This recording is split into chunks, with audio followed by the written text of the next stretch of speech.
তামাক চাষটা বন্ধ করে দিবে এবং তামাক চাষ যদি বন্ধ করে দেওয়া হয় তাহলে কিন্তু এটা সহজলভ্য হবে না এবং প্রতিষ্ঠানগুলোর জন্য ক্ষতিকর হবে। এই বিষয়টা নিয়ে আমি একটু জানতে চাই। ধন্যবাদ মেহেদী ভাই। আরো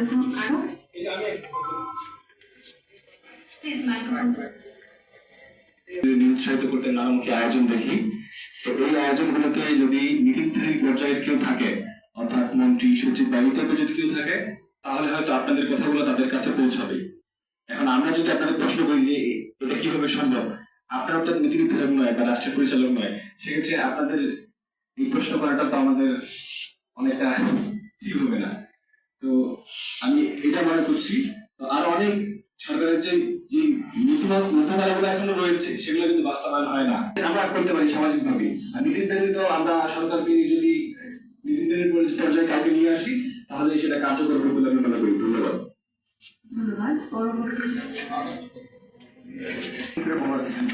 এটা আমরা সবাই জানি এবং 1964 সালে যখন তামাক প্রথম আমরা জানতে পারি যে গবেষণার মাধ্যমে তামাক স্বাস্থ্যে ক্ষতি করে, তারপর থেকে এটা নিয়ন্ত্রণ নেওয়ার চেষ্টা করা হচ্ছে।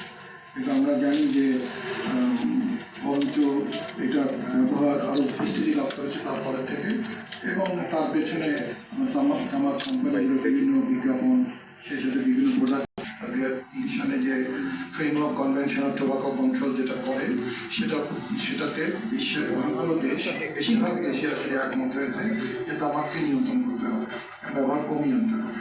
এইসব জন্য সুস্পষ্ট রোড ম্যাপও দেওয়া আছে এবং বাংলাদেশ সরকার আইন প্রণয়ন করেছেন এবং আইনের বিভিন্ন পরিবর্তন হয়েছে।